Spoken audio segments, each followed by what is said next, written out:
And we'll be announcing something very soon on pharmaceuticals that they're going to be tariffed if they have to bring the pharmaceuticals into the country, the drugs and other things into the country. They're going to be tariffed at a very, very high rate, like 200%. On July 8th, President Trump raised the stakes once again in his trade war strategy. In front of his cabinet, he confirmed a new, bold plan to impose tariffs as high as 200% on pharmaceutical imports from countries that fail to manufacture drugs on U.S. soil. The president's rhetoric was clear. Come August 1st, any nation refusing to comply would face stiff penalties. This aggressive stance aims to bring jobs and industries back to America, but it has also ignited a series of global concerns, particularly in countries like Australia and Canada. The clock is ticking, and with each passing day, the pressure mounts. For Australia, the announcement has been a wake-up call. The country exports over $2 billion worth of pharmaceuticals to the U.S. each year, including critical medical products like blood, plasma, and vaccines, primarily produced by CSL, a global biotech giant. These exports rank among Australia's top 5 in terms of trade volume. But Australia's vulnerability is not just in the sheer value of its exports, it lies in the very structure of its healthcare system. Australia's Pharmaceutical Benefits Scheme, PBS, has long been a point of contention for U.S. pharmaceutical companies. The PBS allows the Australian government to negotiate drug prices with manufacturers, ensuring that citizens can afford essential medications. While this scheme has been lauded domestically, it has drawn ire from American lobbyists, who argue that it creates an unfair trade advantage. Trump's tariff threat is the culmination of this long-standing tension, but in a show of defiance, the Albanese government has refused to yield to U.S. pressure.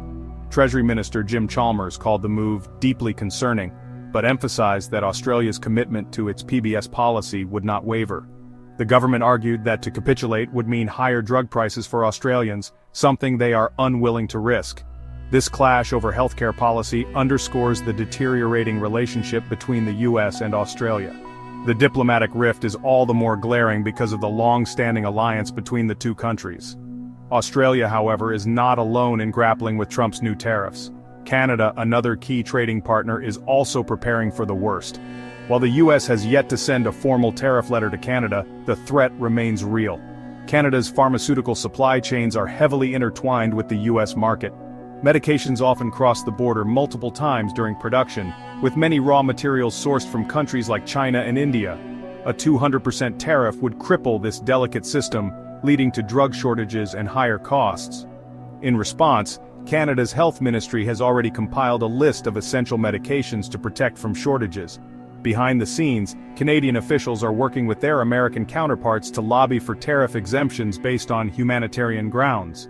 Unlike Australia, Canada has opted for a more diplomatic approach, carefully balancing its public stance while quietly seeking relief from the administration's aggressive tactics. While the political ramifications are significant, Trump's tariff play is far more than a trade dispute.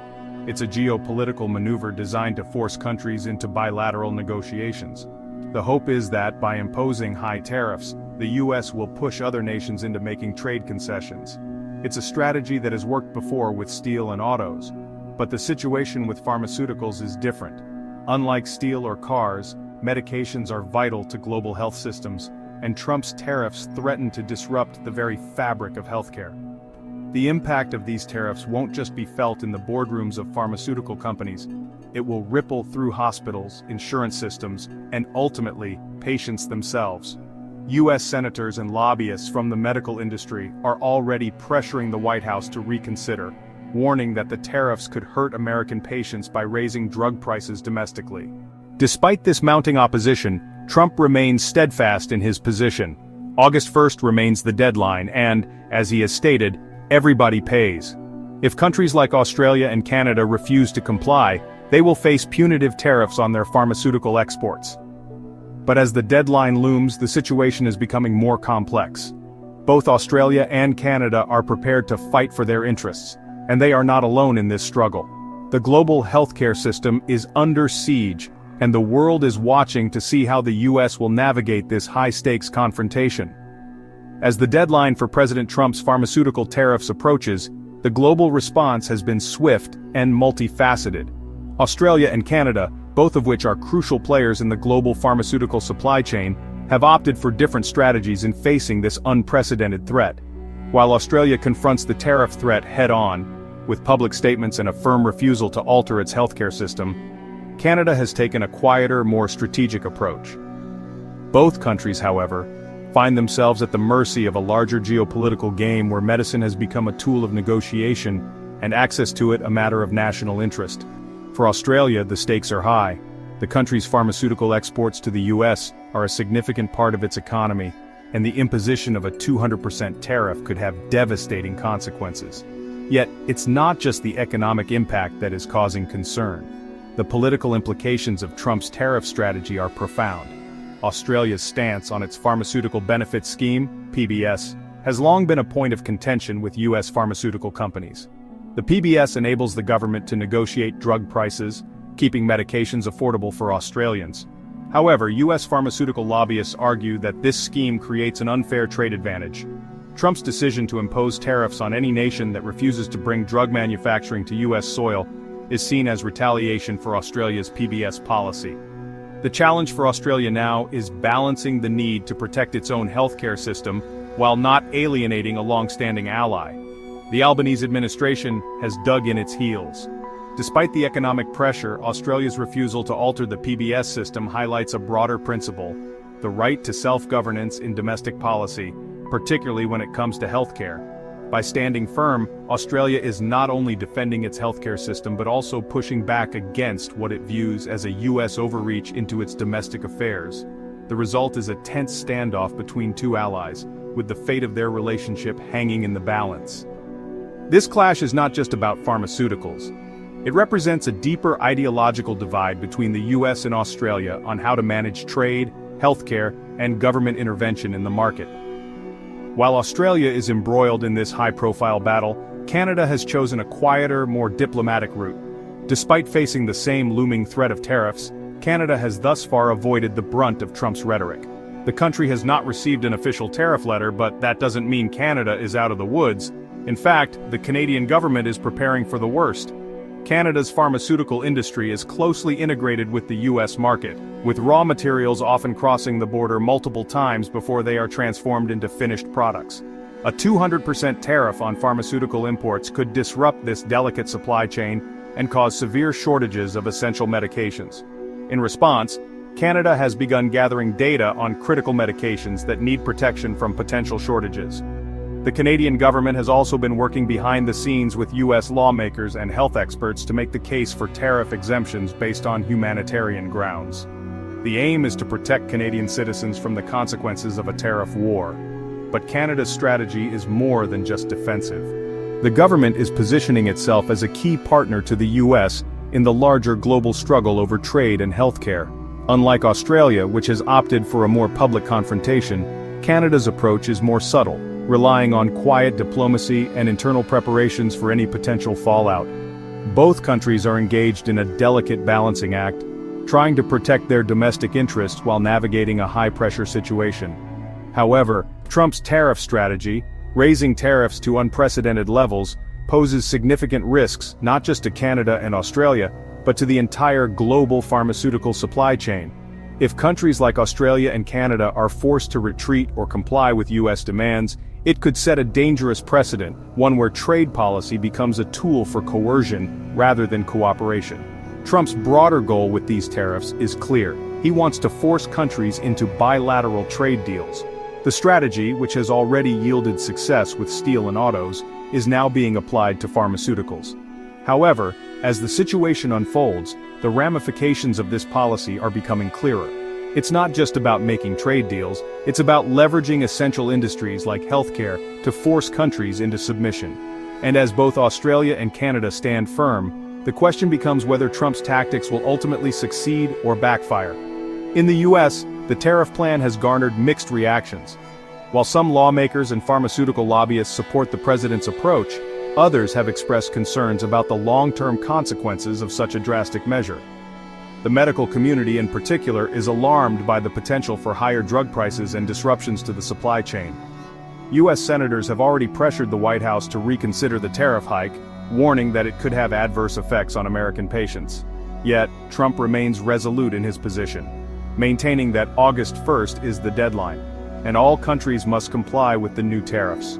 The question now is whether Trump's strategy will succeed in pushing countries like Australia and Canada to make concessions, or whether it will drive a wedge between traditional allies. In any case, the geopolitical landscape is shifting, and the outcome of this standoff could reshape the future of global trade, healthcare, and international relations. As the clock ticks down to the critical August 1st deadline, the world is left grappling with the fallout of Trump's tariff strategy. The repercussions of these tariffs extend far beyond the immediate economic impacts on pharmaceutical exports. The U.S. quote.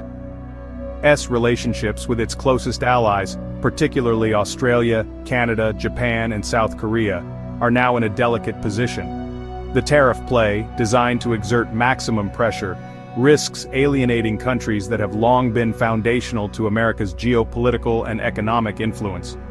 For President Trump, the strategy is clear: escalate the tariffs to such extreme levels that countries are left with little choice but to negotiate trade deals on terms favorable to the U.S. This approach has worked before with steel and automobiles, but the pharmaceutical industry is a different beast altogether. The stakes in this game are not just about trade balances, they are about life-saving medications, global health systems, and the livelihoods of millions of people who depend on affordable healthcare. In Australia, the fight has become public and loud. The imposition of a 200% tariff on pharmaceuticals is seen as an unwarranted interference in the country's healthcare system. By standing firm on its Pharmaceutical Benefits Scheme, PBS, Australia is prioritizing its citizens' access to affordable medicines over trade considerations. The government has made it clear that it will not compromise on this critical policy, even if it means facing economic retaliation from the U.S. for Australia. This is not merely a matter of trade, it is a question of national identity and the right to govern its own healthcare system without foreign interference. This clash marks a dramatic shift in the U.S.-Australia relationship, one that was once built on mutual trust and cooperation. Meanwhile, Canada's approach has been more calculated and quiet. The Canadian government, led by Prime Minister Mark Carney, has opted for a strategy of restraint. Despite facing the looming threat of tariffs, Canada has refused to rush into a hasty deal with the U.S. Instead, it is focused on long-term planning, preparing for potential disruptions to its pharmaceutical supply chain, while also quietly lobbying for exemptions on humanitarian grounds. Canada's strategy is to avoid direct confrontation with the U.S., while strategically positioning itself as a vital partner in the larger global struggle over trade and healthcare. But this strategy is not without risks. If the U.S. imposes tariffs on Canada's pharmaceutical exports, it could lead to severe shortages of medications, especially those that are crucial to public health. The ripple effects would not just be felt in Canada, but also across the border in the U.S., where many of these drugs are used. The potential for widespread economic damage looms large, and yet, Canada has chosen to play the long game, refusing to buckle under pressure from the Trump administration. This careful balancing act is also reflected in the response from Japan and South Korea. Trump's threat to impose a 25% tariff on their exports has shaken these two countries, both of which are key U.S. allies in the Asia-Pacific region.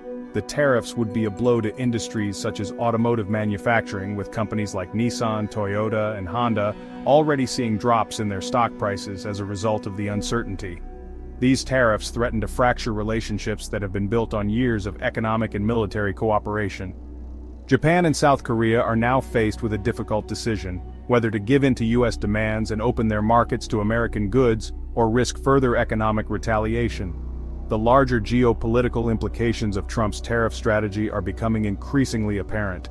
By targeting traditional allies like Japan, South Korea, and Canada, Trump risks alienating countries that have been instrumental in maintaining the U.S. influence in key regions.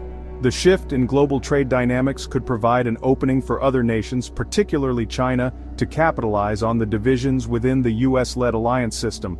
In fact, China, which has been embroiled in its own trade war with the U.S., may see this as an opportunity to further erode America's standing in the Asia-Pacific region. The global order is being restructured, and the U.S. is no longer the unquestioned leader it once was. Trump's approach, while aimed at securing better trade deals, has not come without its critics. Many argue that diplomacy by pressure alone is unsustainable and risks isolating the U.S. from its allies. The idea of using tariffs as a negotiating tool has its merits, but the aggressive nature of Trump's strategy is proving to be a double-edged sword. The short-term benefits of securing concessions may be overshadowed by the long-term damage to international relationships.